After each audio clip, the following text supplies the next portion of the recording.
Hi, everyone, and welcome to week 6. We are going to take a step back from globalization this week, and we're going to look at source credibility and economic incentives. So if we go to our week 6 overview and resources, again, we're trying to look at evaluating economic incentives. We're kind of focusing on what causes people to act the way they do. So consumer behavior a little bit. And then over the past few weeks, I've seen some comments, and I've also made some comments about source credibility. How do you know if a source is credible, especially in this time? So this week, we're going to just throw in a little bit of that. So hopefully you guys might leave this class understanding what a credible source is a little bit more than you started. So we're going to start with your reading list. For incentives, there's not much. It's chapter 1 of this book on Google. And this isn't the full book, but the whole chapter 1, the whole first book is here. It's a preview, so it might not be the most easiest to read. It's a little blurry, but it's not too bad. Hopefully you can get the big part out of it. I want you to look at 1.1, 1.2, and 1.4, and all of these pages are here. So again, we're just looking at the introduction, so kind of what are contractual relationships? And we start by looking at what's called the principal-agent relationship. And the principal-agent relationship is really talked about in 1.2. They kind of talk about, shareholders who are the owners of a firm and the manager. And sometimes the desires or the wants of the firm, so the firm's manager, don't line up with the wants of the shareholders. So what's in the best interest of the principal is not necessarily how the agent reacts. If you have some more questions on that, please let me know. I'm happy to go over this in a little more detail. This is just kind of a refreshing from a former economics class you should have taken. So then we've got that relationship.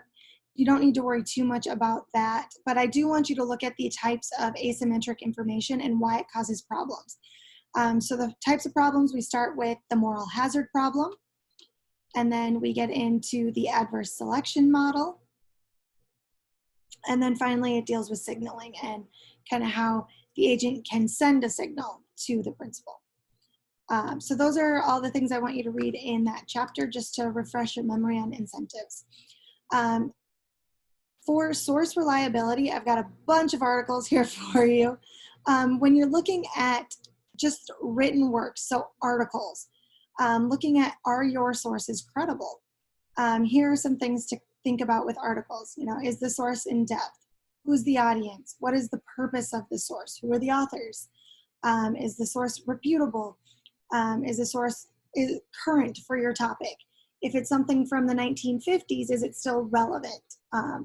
So just go ahead and look through some of those.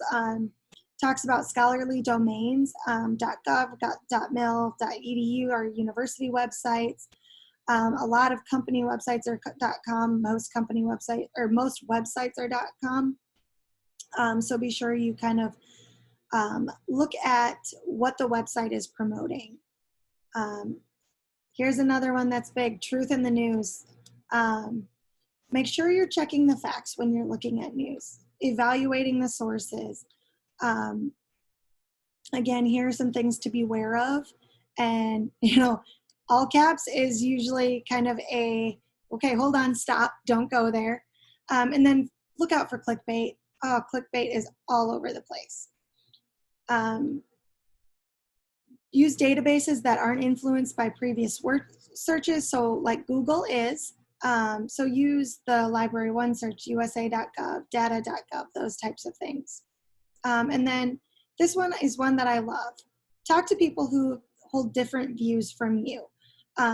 Something that I have really enjoyed throughout my doctorate program is being able to have conversations with people who have very different religious views than I do, but just very different views in general about the world, whether that's faith, or politics, anything like that. And it's nice that we can come together, we can have a discussion, we can hear each other's points of views, we can acknowledge each other's points of views. We may not change anybody's minds, but we can still have a civil conversation about it and have mutual respect when we're done. So that's this one. The next one, now again, this one I actually took from another university. They already made it, so why wouldn't I? This is the University of Hull. I believe it's in England. And this is just a whole Canvas, kind of like a short program, I guess you could say, or a short lesson. And so I just took 2 pages out of it, and that's determining source reliability again. What's suitable for an academic source? This video is kind of fun. Looking at journal articles, books, websites again, newspapers and news reports, political and social agendas, making sure you look at biases, all of that stuff. And I mean, here it says BBC may cover a world event completely differently compared to CNN or Al Jazeera, I think is how you say that. So again, make sure you look for some balance, look at different sources, but just another good page there. And then the other page from that same university that I took on their Canvas page is how do you deal with alternative viewpoints? Something I just talked about, but you know, who's right and who is wrong? In academia, you rarely know that. So just think about that and be able to, again, look at differing perspectives. So those are some good websites for you to have as sources. Some other things, and these are kind of more for fun, but if we look at different quotes, how do you know if a quote is real or not?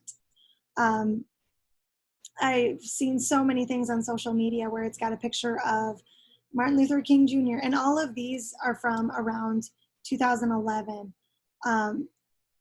Excuse me, and the majority of them are about this quote about Martin Luther King Jr. So just kind of look through this and say, you know, did this actually happen or did this not? And it's just going to give you some good ways to look at quotes and why they're so widely dispersed. This next one, again, we're still looking at quotes and how they can be misused.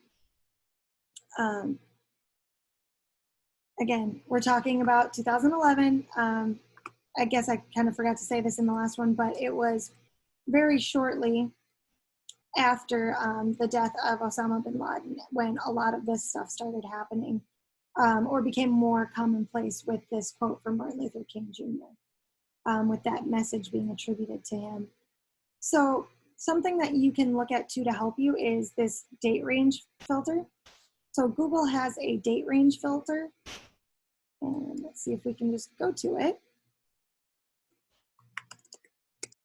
Whoops. Sorry, I don't need you guys to go to my email. Go to just Google.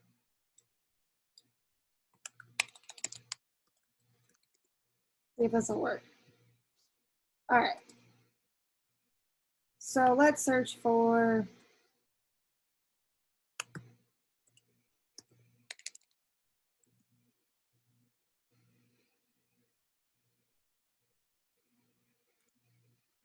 so you can look at search settings, you can look at your data in search, search history, advanced search options. Looking for numbers, you can look for different words. Filtering, you can look for languages, making sure that it appears in English if you want that. Let's put that. Here's the past 24 hours. Here's your custom range. So if you want something that's happened very recently, look here. But also then you can set that if you're looking for the death of Osama bin Laden and you want to know something that happened around that time, maybe put in to the October of that year. So then you can find things that happened at that point. So if you're looking for quotes, again, if you're looking for a quote, go ahead and put in the time frame that, you know, that quote would have come from. Here's some misquotes and some more guides, just, you know, searching for authenticity online. And again, these all kind of stemmed from that one quote. Oh, this one is the tweeted, "Never wished a man dead, but I have read some obituaries with great pleasure," from Mark Twain. And there's no evidence that he ever said that. So just, again, one more on the quotes, and that's how to spot a fake. And this is just, you know, spotting a fake Jefferson quote specifically, because this is the Jefferson Monticello, I think I said that right, their website, and it's just a blog, but it's kind of talking to you about what to look for. Like if you know Jefferson never used contractions, things that you just want to look for in misquotes. And now we've kind of, even though these are older, we've gotten way more advanced in faking images. So here are a few websites just to help you along with that. What do you look for? So here were some from the Civil War photographers that were put together. So you can see here's the body, that's not his head, the head was from here. So looking for some things, or there you go, there's the actual head. What do you need to look for in these pictures? Here's another one. How you can check on the validity of an image. What do you need to know about all of that? And then the last one, 5 ways to spot a fake photo. So look at those different ways. So then with your watching, a lot of your content this week is coming from these videos. So this is Marginal Revenue University. It just talks about what are incentives. It's a quick 2-minute video.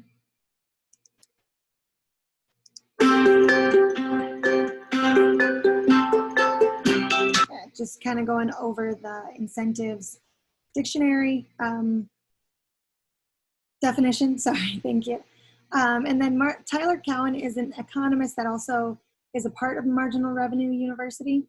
And this is him giving part of a lecture. So it's another short 5-minute clip, just kind of looking at why do incentives matter. And Tyler Cowen is one of the economists who truly believes that if you want to boil the whole world of economics down to 2 words, it's incentives matter. So keep that in mind as you're going through your assignments this week. The second to last thing I kind of want you, or the last part of, excuse me, of incentives that I want you to look at is Freakonomics. It's actually a text or a book. It's not a textbook, but it is a very interesting book. Here is the YouTube link for it. However, this link has Swedish subtitles. So if I play it, you can see the subtitles down there. If that's gonna bother you, you can rent it on YouTube for $3. Otherwise, you can just watch it on here or use this one with the Swedish subtitles. I do wanna mention, there are only 4 sections that I really want you to watch, and that's the intro, the quick one on parenting, pure corruption, and incentives. And this is the time that those start. So you get the intro, and then parenting should be right here. It's like 10 seconds. Quickly talking right there. And then it goes into names, and you don't need to get into names. But so just quickly watch those. The parenting one is very short. There are other ones, the names, the cause and effects. Those are some pretty controversial topics. Talking about, there's abortion being talked about at one point and how it relates to crime. There are some adult content in the names part. So the parts that I have you watching, there shouldn't be anything too controversial in it or too adult content in it. But if you decide to watch the whole video, please be aware that this is PG-13. So if you have young children, you may not want them to watch it with you. And then the last one is just a video showing how, you know, models really don't look the way that they show up on a campaign. And this is from Dove and their Real Beauty campaign, just showing how they take a model and they go from what she shows up in the studio looking like to what you see on a billboard, and how it's not necessarily all real. So those are all of your sources for this week. And then for your first discussion, I want you to think about data and source reliability. I think I'm going to change this to data and source reliability. And I want to know, how do you evaluate the credibility of sources and determine which ones to use for a specific task? How are you going to go through that? Something I've learned to do is Wikipedia is not yet considered an academic source. However, something that you could do by going here, so if we were to search, let's just search for Joe Biden, since he is our president-elect. If you go for him, you've got all of this information. But the great thing about Wikipedia is that at the bottom, there's all these sources. So if you want to use Wikipedia as a starting place for something, that's fine. Then go down here and find the sources and see if it's a legit source and go and find it. So let's see, if we looked at when Joe Biden commits to picking a woman as his running mate, where did that come from? So then you go here and you decide, is Axios a legit website that you would want to use that information from? Okay, I hope that helps. And then for your second one, this one is another one that I hope you will enjoy. Freakonomics is not just a book series because it's got Freakonomics and Super Freakonomics. They also do a weekly podcast. So what I would like you to do is go to the Freakonomics archives and pick one episode from the archives. They range from about 40 to 60 minutes, depending on which episode.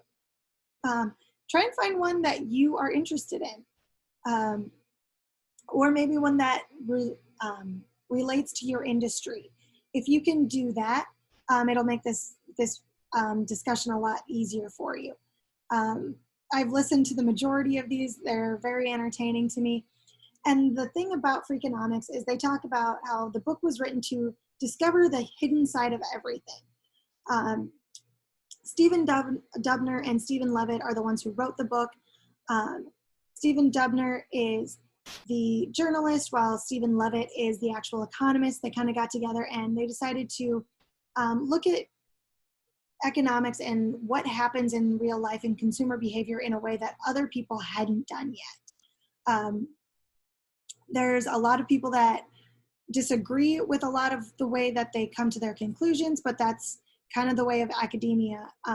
So you guys listen to these and watch the video, see what you think about it. But then what I want you to do is give me a brief description of the episode and then your reaction to it. That's what your initial post is going to be for this week. And then for your applied assignment, if you were to put a task force to develop incentives for your company, you are put on a task force to develop incentives for your company employees. So based on what you've learned this week about incentives, what are 3 potential plans you would put forth? And you submit a Word document with your proposals. I know that this week in the syllabus, this week was down as a team assignment. However, the more and more I looked into what we were going to talk about this week, I felt that it was better to do an individual assignment instead of a team assignment because of all the different industries, and you might be able to come up with some incentives that are the same, but a lot might be more industry specific. So I hope that's okay with you. If not, I apologize for that. And that is what we have going on this week. So please let me know if you have any questions. And I look forward to seeing your discussions and your applied assignment this week.